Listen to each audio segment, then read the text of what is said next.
Assalamualaikum warahmatullahi wabarakatuh. Halo semuanya, apa kabar? Semoga baik-baik saja ya. Cuaca sekarang sedang panas ya di luar.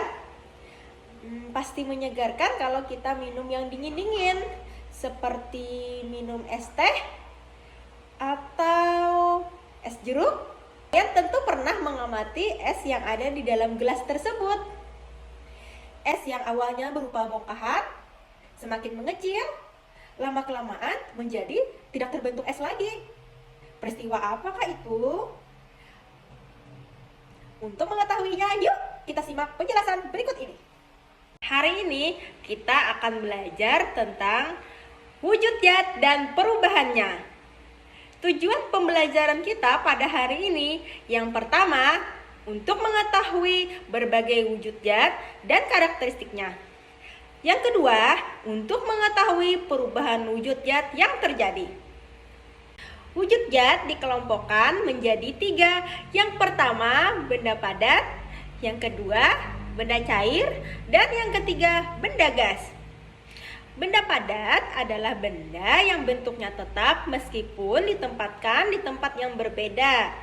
Benda padat ada yang lunak dan ada yang keras. Contoh benda padat yang keras adalah pulpen, buku, batu, masih banyak lagi. Contoh benda padat yang lunak adalah plastisin dan slime. Yang kedua yaitu benda cair. Benda cair adalah benda yang memiliki bentuk berubah-ubah menyesuaikan wadahnya. Contoh benda cair yaitu air, minyak goreng, kecap, susu, sabun cair, dan masih banyak lagi. Sifat benda cair yang pertama, bentuk berubah menyesuaikan wadahnya. Yang kedua, menempati ruang atau memiliki volume. Yang ketiga, volume tetap dan menyesuaikan bentuk wadahnya.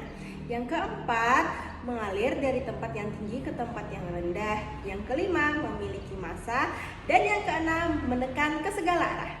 Yang ketiga yaitu benda gas. Kegiatan meniup balon adalah kegiatan mengalirkan udara atau gas ke dalam suatu wadah, dalam hal ini balon.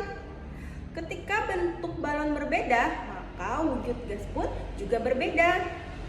Sifat benda gas yang pertama, bentuk berubah menyesuaikan wadahnya. Yang kedua, menempati ruang atau memiliki volume.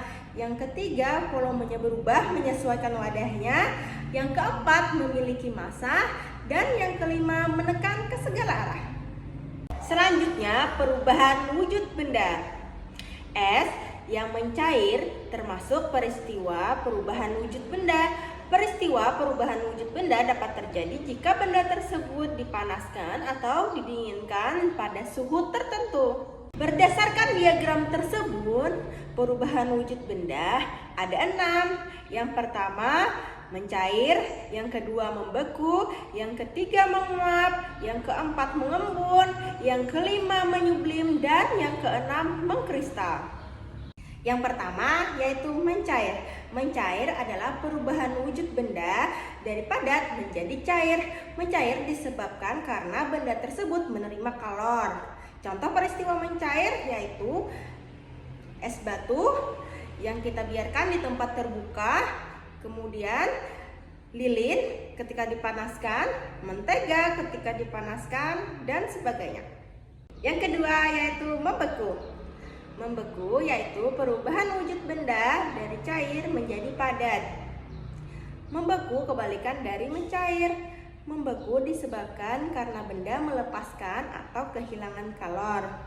Contoh peristiwa membeku adalah air yang kita masukkan dalam plastik, kemudian kita diamkan dalam freezer selama 1 hari, lilin yang kita dinginkan, dan agar-agar yang kita diamkan. Yang ketiga yaitu menguap. Menguap adalah perubahan wujud benda dari cair menjadi gas. Menguap dapat terjadi jika benda cair dipanaskan secara terus-menerus. Contohnya, ketika kita memasak air sampai mendidih, uap air akan keluar melalui mulut teko. Jika didiamkan secara terus-menerus, air akan semakin berkurang. Contoh peristiwa menguap lainnya yaitu ketika kita menyemprotkan parfum ke baju kita dan akan tercium aroma harum, ketika kita menjemur pakaian basah menjadi kering, juga ketika kita menjemur ikan asin. Yang keempat yaitu mengembun. Mengembun merupakan perubahan wujud benda dari gas menjadi cair. Mengembun kebalikan dari menguap. Mengembun contohnya peristiwa embun pada pagi hari, munculnya titik-titik air pada bagian luar gelas yang berisi air es. Yang kelima yaitu menyublim. Menyublim merupakan perubahan wujud benda dari padat menjadi gas. Contoh peristiwa menyublim yaitu pada kapur barus yang kita letakkan di tempat terbuka, semakin mengecil, lama-kelamaan akan habis. Yang keenam yaitu mengkristal. Mengkristal yaitu perubahan wujud benda dari gas menjadi padat. Contoh peristiwa mengkristal yaitu pada pembuatan es kering, pembuatan garam, terbentuknya salju dari uap air di awan. Semoga kalian dapat memahaminya dengan baik ya. Sampai jumpa. Wassalamualaikum warahmatullahi wabarakatuh.